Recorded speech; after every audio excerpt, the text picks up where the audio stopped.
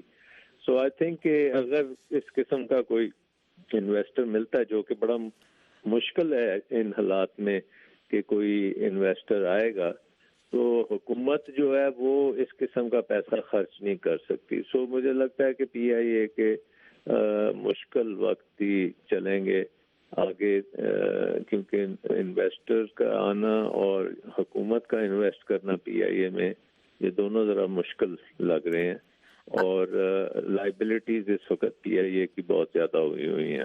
اچھا ڈاکٹر صاحب ایک اور بات بتائیے کہ آج بھی وزیر اعظم صاحب نے کہا کہ اس ادارے میں اصلاحات کرنے کی ضرورت ہے. آپ یہ فرمائیے کہ جب اصلاحات کرنے کی بات ہوتی ہے اور خاص طور پر جب کہ ایک ادارہ مکمل طور پر ہڑتال کی وجہ سے بند ہے, تو ایسی صورت میں اصلاحات کی کیا صورت ہو سکتی ہے؟ وہ تو ویسے آپ نے ساتھ ساتھ کہا کہ جہاز نئے لینے کی ضرورت ہے, زیادہ کرنے کی ضرورت ہے, لیکن اس کے ساتھ ساتھ اور آپ کیا دے سکتے ہیں؟ کیا امپلائیز جو ہیں, جو ملازمین ہیں, وہ کسی طرح کی یقین دہانیاں چاہتے ہیں اس صورت میں, یا کس طرح سے اس کو دیکھا جائے گا؟ دیکھیں امپلائیز کی جو ہے تقریباً 20,000 امپلائیز ہیں, اور 35 جہازوں کے لیے تو آپ کو صرف 5,000 امپلائیز کی ضرورت ہے. جی. سو وہ پولیٹیکل ڈیسیجن تو گورنمنٹ بڑے آرام سے نہیں لے گی. تو الٹیمیٹلی اصلاحات کا مطلب مجھے تو سمجھ نہیں آتا کہ پرائم منسٹر کون سی اصلاحات کی بات کر رہے ہیں. آلریڈی پی آئی اے کا بورڈ جو ہے وہ پرائیویٹ سیکٹر سے لوگ ہیں, بزنس مین ہیں. ابھی چیئرمین صاحب جنہوں نے ریزائن کیا ہے وہ بھی بزنس کمیونٹی سے تھے. جی. سو یہ کہنا کہ جی مینجمنٹ جو ہے وہ کہیں نہیں لے آئیں گے تو وہ کہاں سے نہیں لائیں گے, یہی بزنس کے ہی ہیں لوگ. سو اصل اصلاحات کا تو مطلب یہ ہے کہ آپ جو ہے اپنی جو ایکسیس بیگیج ہے اس کو ختم کریں. آپ اپنی نان کور جو آپ کی بزنسز ہیں اس میں سے نکلیں. اگر آپ کے پاس نان کور کوئی ایسٹس ہیں وہ ڈسپوز آف کر کے جہاز خریدیں. تو وہ چیزیں میرا نہیں خیال کہ حکومت کے پاس کوئی ایپیٹائٹ ہے کہ اس قسم کی اصلاحات کر سکے. یہ تو اگر یہ اچھا کوئی انویسٹر ان کو مل جاتے ہیں, پاکستان کے انویسٹرز ہوں یا بیرون ملک سے ہوں یا کوئی جوائنٹ وینچر قسم کا ہو, تو ان کو بھی خاصی سپورٹ چاہیے ہوگی حکومت کی پی آئی اے کو پٹڑی پہ چڑھانے کے لیے. یہ نہیں ہے کہ وہ بھی بڑے آرام سے کر لیں گے, لیکن آئی تھنک کہ خاصی مدد چاہیے ہوگی گورنمنٹ کی پی آئی اے کو دوبارہ فعال کرنے کی. اچھا سر, ایک کوئک کوسچن تھا میرا آپ سے کہ یہ جو لوگ جنہوں نے پی آئی اے کے ٹکٹ خریدے ہوئے ہیں اور اب ان کو دوسرے ملکوں میں جا کر اپنے نوکریوں کو جوائن کرنا ہے یا ان کے کوئی ویزے کا پرابلم باہر ہو سکتا ہے, تو اس طرح کی جب صورتحال ہوتی ہے اور پی آئی اے اس کے لیے کوئی متبادل انتظام بھی نہیں کر سکتی ہے, تو کیا ایسی صورت میں اس طرح کے مسافر جو ہیں وہ کمپنی کے خلاف بھی کوئی کارروائی کر سکتے ہیں؟ ظاہر ہے کہ وہ کمپنی کے خلاف کر سکتے ہیں, لیکن فورس میجور کے بھی ایلیمنٹ ہے اس چیز میں. لیکن آئی تھنک کہ پی آئی اے کر رہا ہے دوسری ایئر لائنس کے ساتھ کوئی ارینجمنٹ جس کے تحت پی آئی اے کی ٹکٹس جو آلریڈی کنفرم ٹکٹس ہیں وہ دوسرے ایئر لائنس جو اس ریجن میں آ رہے ہیں وہ ان کو آنر کریں گے. سو آئی تھنک کہ ہوپ فلی یہ آج کل میں یہ کام کر لیں گے, کیونکہ بہت زیادہ اسٹرینڈڈ لوگ ہیں ہزاروں میں ڈفرینٹ جگہوں پہ بیٹھے ہوئے, ان کو پی آئی اے کو فیسیلیٹیٹ کرنا پڑے گا. بہت بہت شکریہ. ڈاکٹر سلمان شاہ ہمارے ساتھ تھے, پاکستان کے سابق وزیر خزانہ بھی رہ چکے ہیں. ڈاکٹر صاحب آپ کے وقت کا اور کامنٹس کا بہت شکریہ. میری آپ سے پھر بھی بات ہوگی. تو آئیے پروگرام میں بہت بہت شکریہ سر. اب جیسا کہ ہم پہلے بات کر رہے تھے, منظر وسیم صاحب ہمارے ساتھ ہیں. تو منظر صاحب ہم آپ سے یہی بات کر رہے تھے, ہمیں امید ہے کہ اب آپ کی لائن ہمارے کلیئر ہوگی اور ہم سن سکیں گے. بریگیڈیئر جنرل احمد العسیری نے یہ یقین دلایا ہے کہ سعودی عرب کی فوج اگر ضرورت پڑے تو شام میں بھیجی جا سکتی ہے.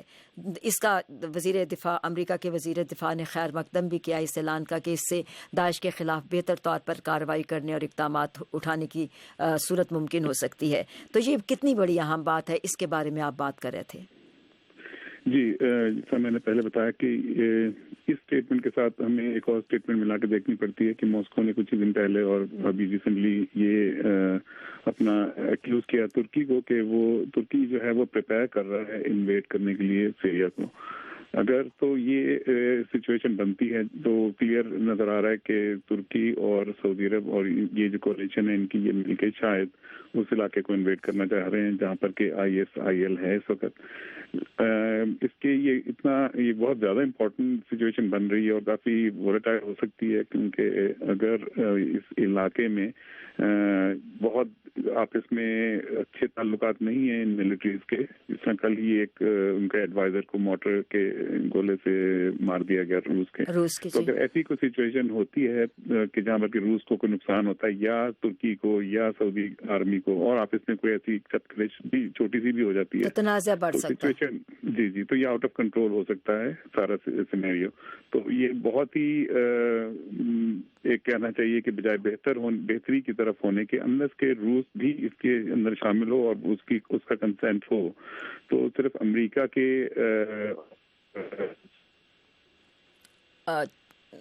منظر صاحب کی لائن منظر صاحب کے سگنلز پھر خراب ہو رہے ہیں.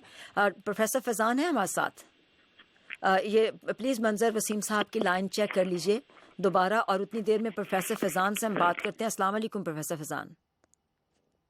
آپ کا بہت بہت شکریہ پروفیسر فیضان. یہ بتائیے گا, ہم بات کر رہے تھے کہ سعودی عرب کی طرف سے اگر شام میں فوجی بھیجے جاتے ہیں, جس کی کہ ظاہر ہے کہ امریکہ نے بہت اس کا خیر مقدم بھی کیا ہے, تو اس سے وہاں لڑائی روکنے میں کامیابی ہوگی یا پھر ایک اور محاذ کھل جائے گا, کیونکہ وہاں پر ایران اور روس ایک ساتھ پہلے ہی سے صدر بشار الاسد کی پشت پناہی کر رہے ہیں. تو اس کو کس طرح سے دیکھتے ہیں؟ جیسا کہ منظر وسیم صاحب بھی یہی کہہ رہے تھے کہ تنازع آرائی زیادہ کھل کر سامنے آ سکتی ہے اگر کوئی ایسی صورت ہو. آپ اس کے بارے میں کیا کہیں گے؟ جی, سب سے پہلے سننے اور دیکھنے والے بہن بھائیوں کو بہت سلام, دعا اور پیار. اللہ تعالیٰ ان کو اپنی ایمان میں رکھے. منظر صاحب بالکل صحیح فرماتے ہیں, کیونکہ ہوگا یوں کہ یہ پہلی دفعہ ایسے ہوگا کہ سعودی عرب اور ترکی, اور خاص کر سعودی عرب اور ایران کے وسائل اور ان کی فوجیں آمنے سامنے کھڑی ہوں گی, کیونکہ یہ ایک مصدق اطلاع ہے جی. کہ ایران کی جو فوجی ہیں اور ایران کے جو آرمی کے ایڈوائزرز ہیں وہ, اور رشین ایڈوائزرز جو ہیں وہ انتہائی ایکٹیو رول ادا کر رہے ہیں وہاں پر سیریا میں اور بشار الاسد کی فوجوں کے ساتھ. تو اگر ہم اس کو ذہن میں رکھیں اور ادھر سے یہ دیکھیں کہ سعودی عرب اور ترکی جو ہیں وہ پر تول رہے ہیں اس میں شام میں جانے کے لیے, تو یہ بات جو ہے بہت کلیئر ہو جاتی ہے, جس کو کہتے ہیں نا انیویٹیبل ہے, یہ تو ہونی شدنی ہے کہ دونوں کا مقابلہ ہوگا, دونوں کا سامنا ہوگا. اور سعودی عرب کے لیے ایک بہت بڑا چیلنج بھی ہے, کیونکہ یہ ان کی پہلی ڈائریکٹ وار ہوگی سعودی عرب سے باہر, اور اس سے ان کی ساکھ کو بہت نقصان بھی پہنچ سکتا ہے, اور اس سے ساتھ ان کی جو فوج ہے اس کو اس کا ٹیسٹ ہوگا کہ وہ سکسیسفل ہو سکتے ہیں یا نہیں. اور اس میں جہاں تک ہم اس ساری سچویشن کو دیکھتے ہیں تو میرا خیال ہے کہ روس کی جو انوالومنٹ ہوئی ہے شام میں, اس سے جو ہیں ایک تو جس کو کہتے ہیں نا کہ وہ آڈز جو ہیں, یعنی کہ جو بہت بڑا یہ ایک سٹیکس جو ہیں وہ بہت بڑھ گئی ہیں. جی. اور ان سٹیکس کے بڑھ جانے کی وجہ سے کیونکہ امریکہ جن ریبلز کو ٹرین کر رہا تھا, روس نے ان کو چن چن کے مارا ہے اور ان کو کرپل کیا ہے, اور اس لیے جو ویکیوم پیدا ہوا ہے اس میں یا تو آئسل یا آئسس گھس جائے گی یا پھر ان لوگوں کو کچھ کرنا پڑے گا. اور میرا خیال ہے کہ یہ جو فیصلہ ہے ترکی کا اور سعودی عرب کا, اس سے یقیناً اس پہلے کے حصے کے چیزیں ڈی ایسکیلیٹ ہوں, کم ہوں, مگر اس سے پہلے اس میں شدت آئے گی. اچھا, امریکہ کے دفاعی عہدیداروں کے مطابق عراق اور شام میں داعش کے جنگجوؤں میں کمی ہوئی ہے. یہ پینٹاگون کی رپورٹ تھی گزشتہ دنوں سامنے آئی, جس میں باقاعدہ انہوں نے نمبرز, تعداد بتا کے بھی بات کی ہے کہ, اور وہ کہتے ہیں کہ یہ اس بات کی دلیل ہے کہ امریکی قیادت میں جو اتحاد وہاں پر کام کر رہا ہے اور داعش کے ٹھکانوں کو نشانہ بنایا جا رہا ہے, داعش کے لیے جو ان کی لائنز ہیں, سپلائی لائنز کو کاٹا جا رہا ہے, اور داعش کو مفلوج کرنے کے لیے جو بھی حربے استعمال کیے جا رہے ہیں وہ کامیاب ثابت ہو رہے ہیں. منظر صاحب, آپ کس حد تک اس بیان سے اتفاق کریں گے, عراق اور شام میں داعش کی کمی؟ ہلو جی منظر صاحب, آپ سن رہے ہیں؟ ہاں جی جی, یہ لگتا ہے ایسے کہ انہوں نے شاید اپنے جو ہیں آن گراؤنڈ جو ہیں ان کو موو کیا ہے ایک جگہ سے دوسری جگہ, کیونکہ ان کے لیے بہت ایزی ہے, ان کے جو ہے اکوپمنٹ ہے وہ ایسا ہیوی نہیں ہوتا کہ وہ اس کو ایک جگہ سے دوسری جگہ موو کرنا ہو جس طرح کی نارمل آرمیز موو کرتی ہیں. تو یہ بہت اور ڈائنامک ہوتی ہیں ان کی جو ملیشیاز ہیں, جو دیکھنے میں آیا ہے کہ ایک جگہ پہ ان کو پریشر زیادہ فیل ہوتا ہے تو وہ اپنی آرمی اور یہ ملٹری جو ہے وہ دوسری جگہ موو کر کے ایک نیا محاذ کھول دیتے ہیں. لیکن یہ جو ریگولر آرمیز ہیں ان کے لیے ایک نئے محاذ پہ جانا جو ہے وہ امپاسبل ہوتا ہے, ان کو بہت زیادہ چیزیں چاہیے ہوتی ہیں. تو اس چیز کے اوپر وہ پلے کر رہے ہیں, اور اب وہ ایک اگر لیبیا کی طرف ان کے جو جنگجو ہیں وہ پہنچ رہے ہیں ساحل کے, تو یہ اب بہت مشکل ہوگا کہ ساری آرمیز کو اٹھائیں گے اور پھر جا کے لیبیا میں ان کو چیز اپ کریں گے. جب کبھی امریکہ کی طرف سے یہ انڈیکیشن آئی ہیں کہ ان کو کہا جا رہا ہے کہ وہ نئے پریپیئر کریں اس طرح کے سینیریو کہ جہاں پر کہ وہ انٹروین کر سکے ملٹری, لیکن اوباما ابھی اس چیز کے اوپر متفق نہیں ہے اور اسٹڈی کے لیول پہ ہی یہ چیز چل رہی ہے کہ ایئر اسٹرائکس ہوں اور کمانڈو ریڈز کر سکیں اور جو ملٹری ہے وہ آن گراؤنڈ ان کو سپورٹ کر سکیں. تو لیکن ایسا ابھی ایک دم سے ہونا تقریباً ناممکن ہے, کیونکہ برطانیہ نے بھی پچھلے دنوں ایسی ہی بات کی ہے کہ وہ فرانس اور امریکہ کی طرف سے جو انیشیٹو لیا جا رہا ہے انٹرونشن کا لیبیا میں، جی اس کے سلسلے میں وہ ان کو اپنے تحفظات ہیں برطانیہ کو بھی، کہ وہ پہلے چاہتے ہیں کہ جو پیس ٹاکس چل رہی ہیں اگر یہ فیل ہو جائیں گی تو پھر وہ کنسیڈر کریں گے کہ انٹرونشن کی جائے کہ نہ کی جائے. اور برطانیہ میں جس طرح کے یہاں کی اپوزیشن لیڈر ہیں وہ اینٹی وار الائنس کے وہ ہیں لیڈر، تو وہ شاید اس کے اوپر کافی ان کو ٹف ٹائم دیں گے. اچھا تو اب اس سے بہت مشکل ہو جائے گا اگر ہم دیکھتے ہیں کہ ایک دم آرمی کو موو کریں، اور اگر وہاں پر ان کو کاؤنٹر کرنے لگیں گے لیبیا میں تو ہو سکتا ہے کہ یہی جنگ جو ہے وہ دوبارہ سے واپس آ جائیں عراق اور شام کی طرف دوبارہ وہاں آ جائیں جہاں پہ تھوڑا سا ویکیوم ہو. یہی ہم سوال پوچھتے ہیں. پروفیسر فیضان آپ یہ بتائیے گا کہ جہاں شام اور عراق میں کمی ہو رہی ہے وہاں بتایا جا رہا ہے، یہ مصدقہ اطلاع ہے، ایک دفاعی اہلکار نے تصدیق کی ہے کہ داعش کے عسکریتوں کی تعداد وہاں پر پہلے 2000 سے 3000 کے درمیان تھی لیکن اب وہ بڑھ کر 5000 تک ہو گئی ہے. لیبیا میں اس انتہا پسند گروپ کو ختم کرنے کے لیے یا ان کا مقابلہ کرنے کے لیے کیا آپ سمجھتے ہیں کہ اتحاد کی طرف سے جیسے عراق اور شام میں کوششیں کی گئیں ویسے ہی لیبیا میں کوششیں درکار ہوں گی؟ جی میں تصدیق کرتا ہوں جو منظر صاحب نے کہا، اور اس گفتگو کو آگے بڑھاتے ہیں اس طرح کہ جو اس وقت لیبیا میں جو ہو رہا ہے وہ یہ ہے کہ ان کا حال وہ ہے کہ ادھر سے دبے تو ادھر سے نکل آئے، ادھر سے دبے تو ادھر سے نکل آئے. لیکن ان کے ساتھ ساتھ ہمیں یہ بات دیکھنا ہے کہ جب وہ لیبیا میں پہنچ جاتے ہیں تو حالات مزید بگڑ سکتے ہیں، اس لیے کہ لیبیا کا ایک بہت بڑا جس کو کہتے ہیں کہ انسیکیور بارڈر ہے جو کہ ایجپٹ کے ساتھ ملتا ہے، اور ایجپٹ اور لیبیا سے پھر آگے ہم اگر چلتے ہیں مغرب کی طرف تو وہ موراکو اور وہ تمام یہ کچھ جو ریلیٹیولی اسپیکنگ جس کو مطلب ایسے ملک ہیں جو ذرا تھوڑے سے اسٹیبل ہیں وہ ڈی اسٹیبلائز ہو سکتے ہیں. اور لیبیا کے جو آئل کے جو وسائل ہیں تیل کے وہ بھی ان کو میسر ہو سکتے ہیں جس کے لیے وہاں پر گئے ہیں. اور اس کے بعد یہ ایک پورا خطہ جو ہے وہ اس کی ڈسٹیبلٹی جو ہے انسٹیبلٹی میں اضافہ ہوگا. اور اس سے اور ان کے وہاں جانے کی ایک وجہ یہ بھی ہے کہ ایک طرف ایران اور روس ہوں گے، دوسری طرف ترکی اور سعودی عربیہ اور امریکہ ہوں گے، تو ان کو نظر آ رہا ہے کہ ہو سکتا ہے وہ سینڈوچ ہوں اس سے پہلے کہ وہ اس مقام پر پہنچے، انہوں نے پہلے سے ہی اپنا راستہ نکال لیا ہے. اور میرا خیال ہے کہ اس کے لیے ایجپٹ، سودان اور جو لیبیا کے جو اور موراکو، ان جو تمام ملک ہیں ان کو سر جوڑ کے بیٹھنا پڑے گا، کیونکہ اگر یہ آپس میں کوارڈینیشن کی نہیں ہوگی اور تو مجھے خوف ہے کہ جو نارتھ افریقہ ہے وہ پورے کا پورا جو ہے وہ انسٹیبل ہو سکتا ہے، اور ان کی انسٹیبلٹی میں سب سے زیادہ فائدہ جو ہے وہ آئسس یا آئسل جیسے گروپس کو ہوگا. اچھا، اب ہم بات کرتے ہیں کہ شام اور عراق میں جہاں داعش کے جنگجوؤں میں کمی کی بات ہے وہاں ساتھ ساتھ یہ بھی رپورٹیں ہیں، کیونکہ یہ ایک بڑی مکمل رپورٹ سامنے آئی تھی جس میں اعداد و شمار کے ساتھ ساتھ یہ بھی کہا گیا تھا کہ اگرچہ ان کو ختم کیا جا رہا ہے، ان کی تعداد ختم ہو رہی ہے، لیکن اس کے ساتھ ساتھ یہ ہے کہ داعش بڑی تیزی کے ساتھ بھرتی کرنے میں بھی کامیاب ہو رہا ہے. آخر کون سے اقدامات ہیں ایسے ضروری ہیں جو داعش کو کی اس بھرتی کو جو ابھی تک وہ کرنے میں کامیاب ہو رہا ہے اس کو روکنے میں مدد دے سکیں؟ جی منظر صاحب. جی، اس میں یہ سچویشن ایسی ہے کہ ان کے پاس جتنا زیادہ ان کو ہٹ کیا جاتا ہے تو وہ ان کے لیے ایک پروپیگنڈا کا ایک نیا میسج بن جاتا ہے کہ جی یہ سنی فائٹرز ہیں جو کہ گراؤنڈ پہ ہیں اور ان کو جو حملہ کیا جا رہا ہے ایک طرف شیعہ آرمیز ہیں اور دوسری طرف مغرب کی جو ہیں قوتیں وہ حملے کر رہی ہیں ان پہ.